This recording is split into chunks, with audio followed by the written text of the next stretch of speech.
Hey everybody, Ryan here from Rhino Hockey Channel. Alright, gonna go over the New York Rangers season review.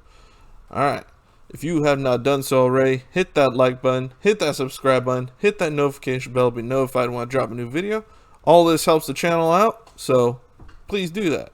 Alright, let's get started. Rangers had an interesting season this year. They were 27, 23, and 6, 60 points, finished 18th out of 31 teams. And honestly, I thought they deserved a better fate than they got, but Lafreniere did not score at a good enough pace at the beginning of the year that I think a lot of people anticipated for this team. I mean, they still were a good team. I think they'll be a very good team next year, but we'll have to see how everybody develops, of course. Kako did not really get a whole lot better this year. A little bit offensively better, but that's about it. So hopefully him and Lafreniere can definitely develop more. Keandre Miller was very good this year. He was a good addition on the defense. So we'll have to see how they do next year, but as of now, this is just going over this year. So they had a 20.7% power play percentage, tied for 14th out of 31 teams. Middling. 82.3 penalty kill percentage, tied for 10th. So they were definitely they were in the top 10 for sure, but they were a very good defensive team when it came to penalty kill. They had a 3.14 goals for per game, which is good enough for 10th out of 31, so definitely very good offensively, and honestly, I think they can be better. They really can be, especially if you say Kako and Lafreniere and Keandre Miller really get going with the offense next year. This will be a deadly team. 2.77 goals against average, tied for 18th out of 31, so they need to work a bit on their defensive play. And I think they can do that. I mean, they definitely were missing some guys this year, so let's see how that works out. 176 goals for and 155 goals against. Now, their end of the season push would have been probably stronger if Panarin hadn't been hurt the last 10 games or so. So that one really hurt, but they may have already been mostly out at that point anyways. But still, they came close. 14 games is what Panarin missed this season. That definitely hurt them. Jacob Trouba missed about 20-odd some games. So that hurt their defense, but he wasn't the greatest when he played, so I'm not sure if that was necessarily a negative missing him. Current UFAs, they have Phil Di Giuseppe, which we know has left, Jack Johnson, oh well, and Brendan Smith. Smith signed somewhere else, I forget where. Smith is probably the one out of those three, but even then he was mostly just an extra defender, I believe they used this year, outside of injury. I mean, he was playing more with injuries, but still. Current RFAs, they got Philip Cheadle, they'll want to bring him back. Tim Gettinger, Libor Hayek, Adam Huska, Ty Ronning, and Igor Shesterkin. Shesterkin is a beast. If they don't re-sign him, they are making a mistake. They cannot let him sit this year. I know he's an RFA, so they had the year let him sit. I don't think is he offer sheet available? I'm not sure if he's available for offer sheets or not, but I'm kind of surprised nobody has, if he hasn't already. I mean, I'm surprised nobody has done it if he is available to be offer sheeted. Terrible contracts, I'm going to say Jacob Trouba.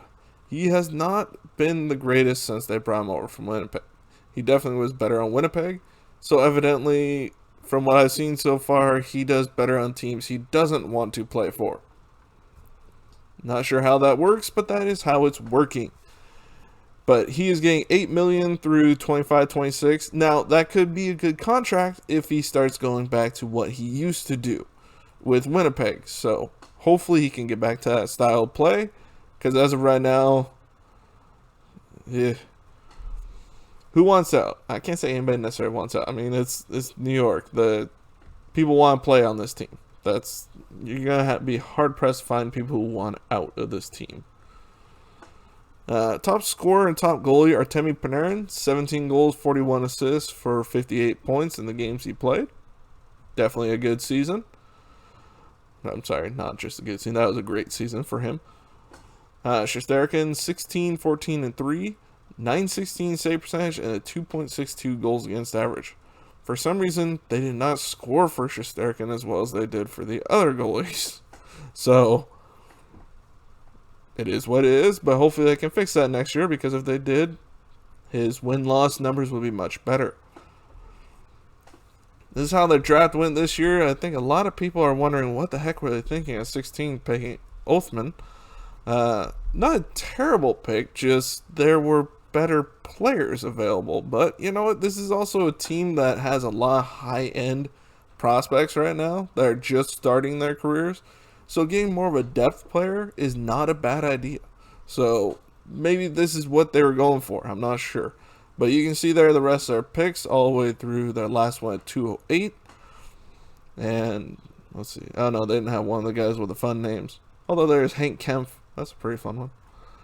Alright, future outlook. This team is going to be competitive this season. I would be surprised. I picked them to be competitive not last season. They ended up not being as competitive as I had imagined, but still competitive. So I think they'll still be competitive. I think they have a better chance being in their normal division. I think they have a better chance, especially if we go back to a normal playoff setup where it's 4 teams per division and 3 teams per division and 2 wild cards. I think they have a better chance that way. Because if it was a wild card, they would have made the playoffs last year. They did not. So that's just how it went. COVID year, all that BS that we keep hearing, all that stuff. Not that COVID's BS, no, just the BS that this is the COVID year that makes it weird. Okay, well, they still are under contract, should have played their whole season. Sorry, that's how I think it is. You have a contract, play to your contract. It shouldn't be renegotiated until it is up. But that is my personal opinion. I don't play for the league, so I don't get a choice in the matter. I just watch what they put out. And, I'm going to watch even the COVID shortened years. So, they still were fun. So, honestly, I'm kind of sad they didn't keep the Canadian division. I thought that was kind of fun, honestly. I don't know if I'm the only one, but I thought it was fun. Alright. Anyways, that is it for the video. I hope you enjoyed the video. Sorry I hit my mic there. If you did, please hit that like button, hit that subscribe button, hit that notification bell. And other than that, make sure to comment if you agree with how this team, their future outlook is looking, or if you have a different opinion, or if you just want to talk about the Rangers. Go right ahead. Alright, I will see you next video.